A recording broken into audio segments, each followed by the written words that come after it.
히브리서 11장 16절 제가 읽습니다. 저희가 이제는 더 나은 본향을 사모하니 곧 하늘에 있는 것이라.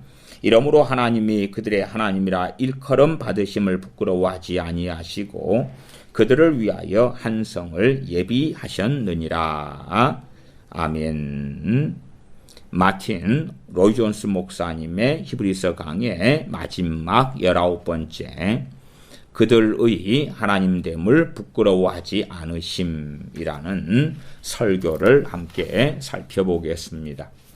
히브리서 11장 16절 오늘 본문은 히브리서 2장 11절의 병행 구절입니다. 거룩하게 하시는 이와 거룩하게 함을 입은 자들이 다 한 근원에서 난지라. 그러므로 형제라 부르시기를 부끄러워하지 아니하시고. 이 두 구절은 함께 살펴보아야 합니다. 우리가 이 구절들을 살펴보는 것은 문제와 당혹스러운 일들로 가득한 어지러운 세상에서 어떻게 경건하게 살 수 있는지 함께 살펴보기 위함입니다. 기독교 메시지의 전적인 목적은 어떻게 살아야 하는가 가르치는 데에 있습니다. 특별히 삶과 삶에 수반되는 상황에 어떻게 대처할 것인지 가르침으로 넉넉히 이기는 자가 되려 하는 데 있습니다. 우리는 현재의 어려운 상황에 어떻게 반응하고 있습니까?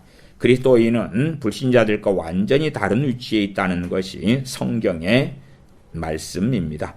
그러니 이제 자문해 보십시다. 우리는 다른 위치에 있습니까? 하나님의 백성임을 나타내는 방식으로 반응하고 있습니까? 히브리서는 여러 가지 이유로 심한 공경에 처한 이들에게 보낸 서신입니다. 그들은 박해와 시련을 당했고 일부는 믿음까지 흔들렸습니다. 그렇기에 히브리서에서 현재 그리스도인들을 자처하는 우리 모두에게 기묘하게 필요한 말씀, 현 시대에 부합되는 말씀을 찾아볼 수 있는 것입니다. 히브리서는 세상 모든 것이 우리를 대적하는 상황에서 어떻게 승리하며 살 것인가 하는 질문에 대답을 해줍니다. 그중 한 가지는 주 예수 그리스도와 우리의 관계에서 찾아볼 수 있습니다. 히브리서 2장 11절 그러므로 형제라 부르시기를 부끄러워하지 아니하시고 성경의 말씀은 1차적으로 이 관계에 대한 것이 분명합니다. 우리에게 첫 번째로 필요한 일은 그리스도인이 되는 것입니다. 성경은 불신자들에게 어떤 위로도 주지 않습니다. 다만 경고할 뿐입니다. 그러나 그리스도인들에게는 많은 위로를 줍니다. 예수 그리스도께서 우리를 형제 자매라 부르길 부끄러워하지 않으신다는 것이야말로 모든 위로와 소망과 능력의 토대임을 우리는 압니다. 이토록 약하고 무가치하며 죄를 짓고 실패했는데도 복되신 하나님의 아들이 우리를 위해 오셔서 우리의 본성을 입으셨습니다. 혈과 육을 지니심으로 우리와 같이 되셨고 우리와 나란히 서셨고 우리의 대표자로 우리를 위해 죽으셨습니다. 하나님의 거룩하심과 율법이 요구하는 바를 만족시키심으로 우리를 하나님과 화목케 하셨고 우리의 인도자와 지도자로 지금도 우리와 함께하고 계십니다. 주 예수 그리스도께서 세상에 오셔서 이 모든 일을 하신 것은 우리를 하나님 앞으로 이끄시기 위해서였습니다. 오해의 소지가 있음에도 반드시 알아야 할 사실이 이것입니다. 주 예수 그리스도에게서 멈추면 안 됩니다. 주님은 중보자이실 뿐 최종 목적지가 아닙니다. 주님께만 기도하고 아버지께는 기도하지 않으며 아버지에 대한 이야기도 하지 않는 사람들이 많은데 이것은 비성경적인 태도입니다. 이건 상당히 많은 사람들이 잘 어리석은 부분이지요. 왜? 주님께서 아버지 영광을 알리시기를 원하셨기 때문에. 어떤 사람들은 기도할 때 우리 주 예수님만 찾으면서 주여 주여 하는 사람들이 있습니다. 물론 당연히 그건 옳고 중요합니다. 그런데 마틴 로이 존스 목사님께서 말씀하는 것처럼 우리 주님께서는 아버지를 영화롭게 하기를 원하시고 그래 주기도문에 하늘에 계신 우리 아버지여 이렇게 기도하라고 가리키는 것입니다. 그래서 우리는 주님께 당연히 기도할 수 있고 주님께 기도해야 됩니다. 그러나 참으로 주님께서 중보자가 되시는 것, 대제사장 되시는 걸 믿는다면 주님을 의지하여 아버지께 나아가야 한다 하는 진리를 반드시 아셔야 됩니다.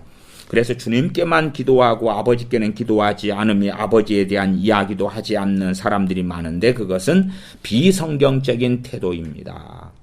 제가 성령님께 기도하는 어리석음들에 대해서도 한 몇 차례 말씀을 드렸습니다. 성령님 예수님의 영으로, 아버지 영으로, 그리스도의 영으로 주님의 영광을 알리신다고 주님께서 증거하셨기 때문에 우리가 주님께 기도할 때 성령님이 역사하시는 것이지, 주님 따로 성령님 따로 분리하는 것, 성령님 자신도 기뻐하지 않으신다는 것을 반드시 알아야 합니다. 계속 읽어갑니다. 우리는 예수 그리스도를 통해 아버지께 나아갑니다. 그렇기 때문에 주님이 우리를 형제라 부르길 부끄러워하지 않으신다는 말씀에서 하나님이 우리의 하나님이라 일컬음 받기를 부끄러워하지 않으신다는 히브리서 11장 16절의 말씀으로 나아가는 것입니다. 성경은 삶의 한복판에 살았던 사람들, 온갖 어려움에 둘러싸여 근심하며 당혹해했던 고난받는 사람들의 이야기를 들려줍니다. 그들은 우리와 똑같은 세상에, 심지어 우리보다 더 험난하고 고통스러운 세상에 살면서도 승리했습니다. 이제 우리가 던질 질문은 이것입니다. 그들이 어떻게 이런 승리를 거두었을까? 다시 말해 우리는 어떻게 아벨이나 에녹이나 노아나 아브라함이나 모세나 다윗이나 히브리서 11장에 나오는 다른 사람들처럼 승리할 수 있을까? 환난과 고난 가운데, 많은 염려 가운데 믿음을 지키며 어떻게 이것을 통과하며 하나님을 영화롭게 할 수 있었을까? 그들 역시 저와 여러분이 사는 세상과 같은 세상에 살았습니다. 이 오래된 세상은 하나도 달라진 것이 없습니다. 오늘날도 아주 악하지만 전에도 늘 악했습니다. 실제로 이들은 사람이 맞닥뜨릴 수 있는 가장 무서운 고통, 고난을 견뎌냈습니다. 그런데도 영광스럽게 살았고 영광스럽게 죽었습니다. 그 비결이 대체 무엇일까요? 모든 사람이 기꺼이 내놓는 대답은 믿음이라는 것입니다. 맞습니다. 이들은 믿음의 사람들이었습니다. 그런데 주의할 점이 한 가지 있습니다. 믿음이 이들의 유일한 비결이었다고 결론 짓는다면 진실은 진실이되 반쪽짜리 진실, 사실상 덜 중요한 진실만 아는 것입니다. 이들과 이들의 놀라운 믿음 및 그 믿음에서 나온 용기에만 탐복한다면 모든 진실 중에서도 가장 중요한 진실을 놓치는 것입니다. 제가 이 점을 강조하는 것은 일종의 믿음을 스스로 불러일으키려는 자들, 큰 믿음의 사람이 되고자 전력하는 자들이 있기 때문입니다. 스스로 막 믿음을 불러일으키고 큰 믿음을 가지려고 애쓰는 사람들은 참 역사적으로 현대에도 많이 있어 왔습니다. 어떤 의미에서는 좋은 태도지만 또 다른 의미에서는 아주 위험한 태도가 될 수가 있습니다. 믿음은 도구와 통로에 불과합니다. 이게 사람들이 오직 믿음 그러면서 믿음을 목적으로 삼는데, 저도 과거에 몇 차례 그런 설교를 했습니다. 믿음은 통로라고. 어떤 의미에서, 로이존스 목사님 잘 설명하고 있습니다. 계속 읽어가면 어떤 의미에서 모든 일을 하시는 분과 믿음은 연결시켜주는 역할을 할 뿐입니다. 연결시켜주는 거예요, 믿음이. 믿음 자체를 목적으로 삼으면 절대 안 됩니다. 정확하게 이야기하죠. 믿음의 중요성은 하나님을 믿는 데 있습니다. 하나님께로 인도하고 하나님과 관계를 맺게 하는데 믿음이 중요한 것입니다. 믿음 자체가 아니라 믿음을 통해 우리를 만나주시는 하나님께 집중해야 합니다. 이 구분이 아주 중요합니다. 그래서 사람들이 참 이렇게 오해할 수 있는 부분에 대한 자세히 깨닫지 못한 오해할 수 있는 두 가지 이야기가 얼마 전에 있었습니다. 믿음에 대한 이야기, 또 주님께만 기도하는 어리석음, 믿음을 통해 우리를, 믿음 자체가 아니라 믿음을 통해 우리를 만나주시는 하나님께 집중해야 합니다. 이 구분이 아주 중요합니다. 이들의 중요한 특징은 믿음이 아니라 하나님과의 관계에 있습니다. 이러므로 하나님이 그들의 하나님이라 일컬음 받으심을 부끄러워하지 아니하시고 그들이 승리자, 이기는 자가 된 것은 바로 이 하나님과의 관계 때문이었습니다. 히브리서의 말씀, 즉 예수 그리스도께서 형제라 부르기를 부끄러워하지 않으시고 하나님이 그들의 하나님이라 일컬음 받기를 부끄러워하지 않으신다는 것이야말로 세상에서 정말로 중요한 그러한 진리의 말씀이 됩니다. 사람의 지위나 중대성이나 재산은 궁극적으로 중요치 않습니다. 일시적으로는 중요하게 보일지라도 하나님의 심판대 앞에 섰을 때 그게 무슨 가치가 있느냐 그 말이지요. 하나님을 아느냐가 가장 중요합니다. 이 말이 무슨 뜻인지 알겠습니까? 하나님께서 나의 하나님이시라는 것이야말로 나 자신에 대해 알고 있는 가장 중대한 사실 중에 사실이요, 나의 가장 큰 특징이라고 정직하게 말할 수 있습니까? 이들은 그렇게 말할 수 있었습니다. 그것이 히브리서의 믿음의 선진들의 승리하는 삶의 비결이었습니다. 우리도 이 비결을 적용할 수 있습니까? 이 사실만 확실히 안다면 무슨 일이 생겨도 평안할 것이고 어떤 경우에도 패배하지 않을 것입니다. 그러나 하나님께서 그들의 하나님이라 일컬음 받으심을 부끄러워하지 않으신다는 말씀이 누구에게나 해당되는 것은 결코 아닙니다. 이른바 하나님의 보편적 아버지 되심을 믿는 자들이 많습니다마는 그러한 자들에게는 해당되지 않습니다. 언제든지 원할 때마다 하나님께 나아가 원하는 바를 얻을 수 있다고 믿는 사람들이 많은데 위험한 태도입니다. 이게 자기 멋대로 살다가 이제 문제 생기면 주여 하나님이여 그러면 된다 이렇게 착각하는 자들이 많다. 그 말이 평상시에는 자기 마음대로 살다가 하나님은 모든 사람을 창조하시고 생명을 주어 존재케 하셨고 그런 의미에서 모든 사람의 하나님이신 것이 맞습니다. 마태복음 5장 산상설교에서 하나님이 그 해를 악인과 선인에게 비추시며 비를 의로운 자와 불의한 자에게 내려주심이라 말씀합니다. 이처럼 모든 사람과 온 우주를 만드시고 다스리시며 다루신다는 점에서는 보편적인 모든 인류의 하나님 되시는 것이 맞습니다. 모든 사람이 하나님의 선하심에 혜택을 받는 수혜자들입니다. 그러나 우리가 살펴보는 말씀에는 특별한 의미가 있습니다. 히브리서 기자가 여기에서 말씀하는 대상은 인류 전체가 아니라 특정한 사람들을 이야기하는 것입니다.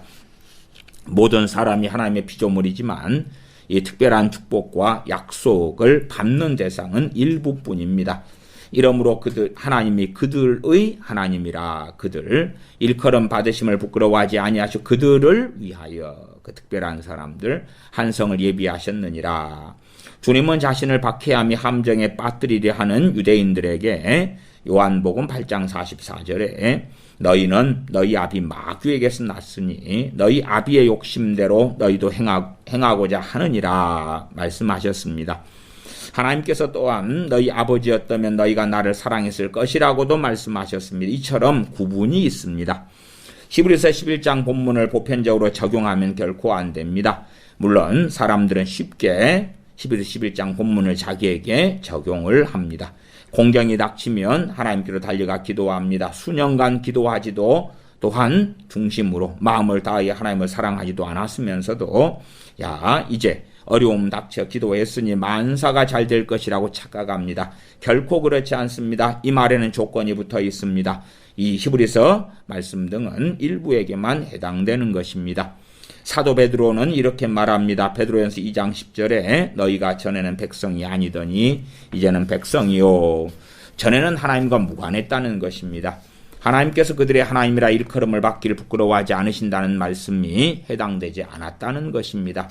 백성이 아니었다는 것입니다. 하나님의 백성이 아니었다는 것입니다. 그런데 어떤 일이 일어난 결과 택하신 족속의 왕같은 제사장들이여 거룩한 나라여 그의 소유가 된 백성이 되었다는 것입니다.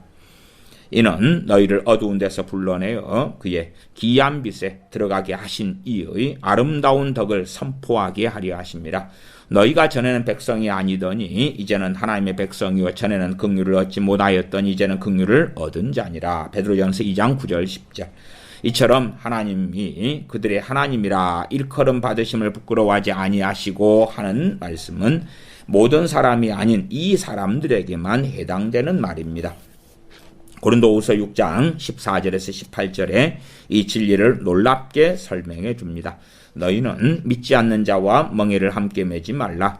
하나님의 성전과 우상이 어찌 일치가 되리요. 우리는 하나님의 살아계신 성전이라. 이와 같이 하나님께서 이르시되 내가 그들 가운데 거하며 두루 행하여 나는 그들의 하나님이 되고 그들은 나의 백성이 되리라. 그러므로 너희는 그들 중에서 나와서 따로 있고 부정한 것을 만지지 말라. 내가 너희를 영접하여 너희 아버지가 되고 너희는 내게 자녀가 되리라. 전능하신 주의 말씀이니라. 이것은 우리가 살펴보는 말씀의 병행 구절이자 더 충분한 설명이 되기에 이 가르침에 비추어 히브리서 말씀을 살펴보겠습니다. 하나님은 자기 백성과 특별한 관계를 맺으십니다. 하나님의 복은, 축복은 오직 이 특별한 백성에게만 해당되는 것입니다. 그 축복이 무엇이겠습니까? 여기 사용된 말씀들은 전부 하나님이 이들과 언약의 관계를 맺으셨다는 사실을 보여줍니다. 하나님이 이들과 자신을 한데 묶으십니다. 모든 사람과 함께 묶으시는 것이 아닙니다. 불경건한 자들과는 한때 묶지 않으시고 언약의 관계를 맺지 않으십니다. 경건한 자들과 그렇다 그 말이에요. 어떤 계약도 맺지 않으실 뿐 아니라 어떤 특별한 약속도 주지 않으십니다. 오직 이 특정한 백성에게만 약속을 주십니다. 나는 너희 하나님이 되고 너희는 내 백성이 될 것이다. 나는 너희 아버지가 되고 너희는 내 아들이 될 것이다 말씀하십니다. 내가 그들 가운데 거하며 그들 가운데 살겠다고 확언하십니다. 하나님은 모든 사람의 아버지가 결코 아닙니다. 그 중에는 마귀의 자녀들도 있습니다. 그러나 하나님을 따르는 자들에 대해서는 그들의 하나님이라 일컬음 받기를 부끄러워하지 않으십니다. 요한복음 14장에 주님께서 나를 사랑하는 자는 내 아버지께 사랑을 받을 것이요 말씀하십니다. 이어서 사람이 나를 사랑하면 내 말을 지키리니 내 아버지께서 그를 사랑하실 것이요 우리가 그에게 가서 거처를 그와 함께 하리라. 내가 그들 가운데 거하며 두루 행하여 하나님이 우리 하나님이라 일컬음 받기를 부끄러워하지 않으신다는 말씀에 담긴 한 가지 의미가 바로 이것입니다. 하나님은 우리 안에 들어오시며 우리 삶 속에 들어오십니다. 우리 안에 거처를 정하십니다. 우리에게 자신의 이름을 두십니다. 우리 안에 거하십니다. 우리를 살아계신 하나님의 성견으로 삼으십니다. 이것이 성경이 여러 곳에서 가르치는 진리입니다. 이런 말씀들은 우리를 향한 하나님의 특별한 관심을 보여줍니다. 사도 베드로는 너희는 택하신 족속이요 왕같은 제사장들이요 그의 소유가 된 백성이라고 말씀하였습니다. 우리는 하나님의 특별한 소유입니다. 하나님은 만물을 소유하고 계시지만 자기 백성은 특별한 방식으로 소유하시고 특별한 관심을 기울이십니다. 전에 없던 방식으로 다른 사람들에게는 해당되지 않는 방식으로 우리의 삶에 개입하십니다. 아버지가 자식에게 특별한 관심을 보이듯이 우리 아버지로서 우리에게 특별한 관심을 보이십니다. 물론 아버지도 이웃의 자녀나 거리의 아이들에게 관심을 보일 수 있고 많은 친절을 베풀 수 있습니다. 그렇다고 부모-자식 관계를 맺는 것은 결코 아닙니다. 부모-자식 관계는 아주 특별한 것으로 하나님은 우리와 이 관계를 맺으십니다. 항상 우리를 지켜보시고 함께 하시며 돌보십니다. 더 이상 멀리 계시지 않습니다. 아주 가까이 다가오십니다. 하나님은 하늘에 계시며 가까이 가지 못할 빛에 거하시는 분이십니다. 디모데전서 6장 16절. 그러나 우리가 예수 그리스도를 통해 하나님을 알 때 우리 안에 들어오십니다. 우리 안에 거하시며 우리와 동행하십니다. 에베소 2장 13절에 나오는 사도 바울의 말씀처럼 전에 멀리 있던 우리가 그리스도 예수님 안에서 그리스도의 피로 가까워지는 것입니다.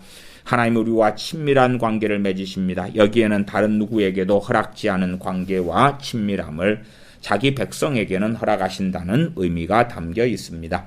이것은 현재와 미래를 통틀어 우리가 알 수 있는 사실 중에 가장 보배로운 사실 가운데 하나입니다. 하나님이 우리 안에 거하십니다. 이 말은 우리에게 자신을 나타내 주신다는 것입니다.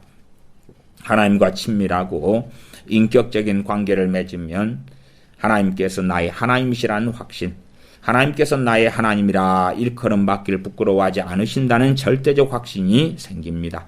로마서 8장 16절에 성령님이 친히 우리의 영과 더불어 우리가 하나님의 자녀인 것 증언하신다고 말씀합니다. 하나님께서 우리의 하나님이라 일컬음 받으심을 부끄러워하지 않으실 뿐 아니라 그 사실을 친히 우리에게 알려주신다는 것입니다. 하나님께서 주신 모든 약속과 맹세를 생각해 보십시오. 사도 베드로는 생명과 경건에 속한 모든 것과 그 보배롭고 지극히 큰 약속을 우리에게 주셨다고 말씀합니다. 베드로후서 1장 3절 4절. 그는 자신의 특별한 백성에게만 이 약속을 주시며 예비하신 것을 주시는 것입니다. 사도 바울이 빌립보 교인들에게 한 말도 들어보십시오. 옥에 갇힌 죄수로서 언제 사형에 처해질지 모르는 상황에서 사도 바울은 증언합니다.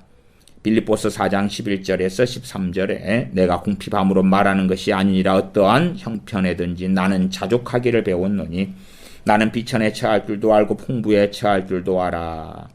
내게 능력 주시는 자 안에서 내가 모든 것을 할 수 있느니라. 사도 바울은 친절하게 선물을 보내준 빌립보 교인들에게 감사를 표하면서도 내가 죄수로 갇혀 있지만 아무 부족한 것이 없다고 말할 수 있어 기쁘다고 말씀합니다. 그러면서 너희도 미래를 생각하며 걱정할 필요가 없다고 덧붙이는 것입니다. 왜 걱정할 필요가 없습니까? 빌립보서 4장 19절에 나의 하나님이 그리스도 예수님 안에서 영광 가운데 그 풍성한 대로 너희 모든 쓸 것을 채우실 것이기 때문입니다. 나의 하나님이라는 표현에 주목해 보십시다. 여러분은 온 우주의 하나님을 나의 하나님으로 독차지할 수 있습니까? 여러분에게는 그럴 권리가 있습니다. 하나님이 친히 여러분의 하나님이라 일컬음 받기를 부끄러워하지 않으신다고 말씀하셨기 때문입니다. 이것이 사실임을 알 때 미래를 두려워하지 않게 되고 무슨 일이 생길까 염려치 않게 되는 것입니다. 혹시 지금 두려워하고 있다면 이 사실을 모르는 것입니다. 하나님이 여러분의 하나님이라 일컬음 받기를 부끄러워하지 않으시며 여러분과 자신을 한데 묶으셨다는 사실, 하나님께서 약속하신 모든 복이 여러분에게 해당된다는 사실을 모르는 것입니다. 주님은 하나님이 여러분과 이런 관계를 맺으셨기에 너희에게는 머리털까지 다 세신 바 되었다고 말씀하신 것입니다.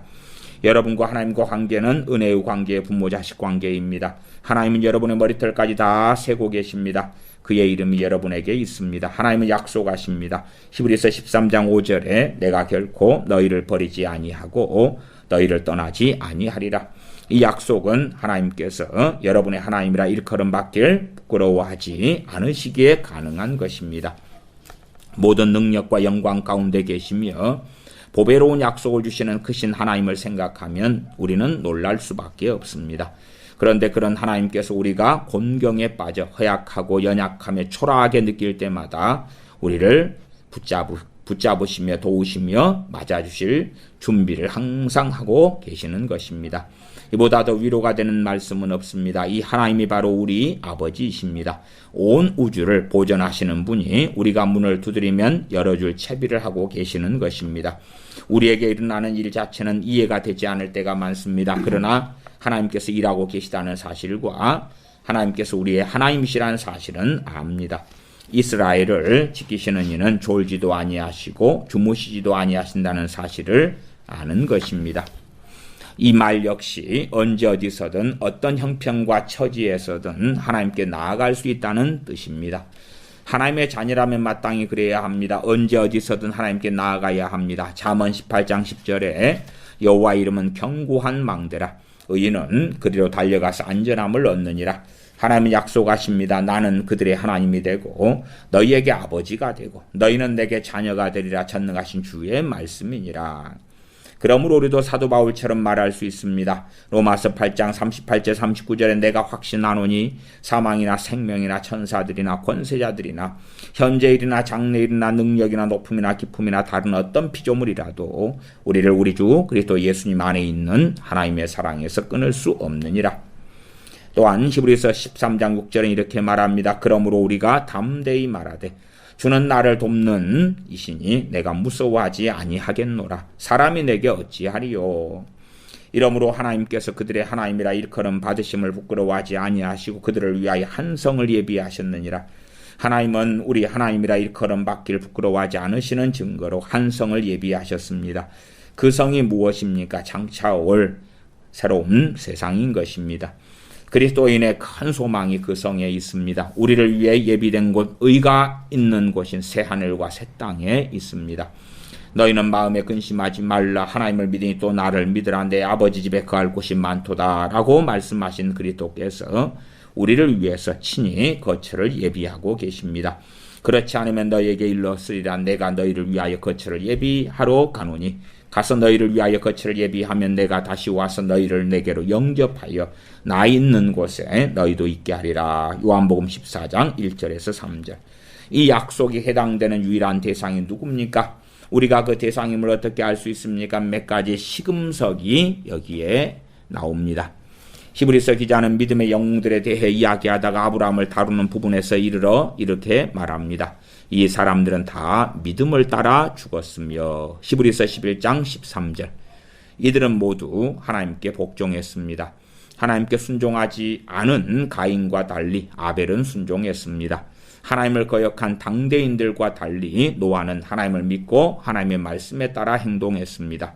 히브리서 11장 8절의 믿음으로 아브라함은 부르심을 받았을 때에 순종하여 장래의 유업으로 받을 땅에 나아갈새 갈 바를 알지 못하고 나아갔습니다.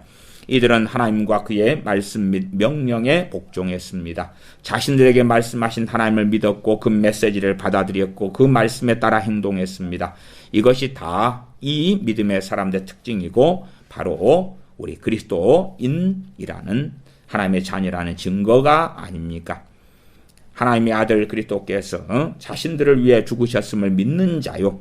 그리스도 안에 유일한 구원의 길이 있음을 믿는 자입니다. 이 사람들은 하나님의 말씀을 믿었을 뿐 아니라 그 믿음의 증거를 보여주었습니다. 그 증거가 무엇입니까? 성경은 이들이 더 나은 본향을 구했다고 말씀하며 터가 있는 성을 바랐다고 말씀합니다. 아브라함이 갈대아 우르를 떠나 갈 바를 알지 못하고 나아갔듯이 더 이상 세상을 위해 살지 않았습니다. 세상에 살았지만 세상을 위해 살지 않았습니다. 세상을 등지고 더 나은 본향을 추구했습니다. 히브리서 기자가 하는 말씀이 이것입니다.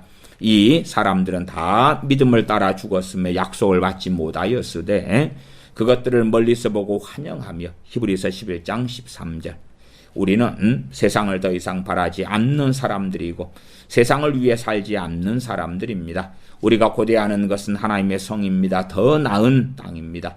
우리 눈은 장차올 영광을 바라보고 있습니다. 이 사람들은 땅에서는 외국인과 나그네임을 증언했습니다. 히브리서 11장 13절 우리도 그래야 합니다. 그리스도인이면서 동시에 세상 사람일 수는 없습니다.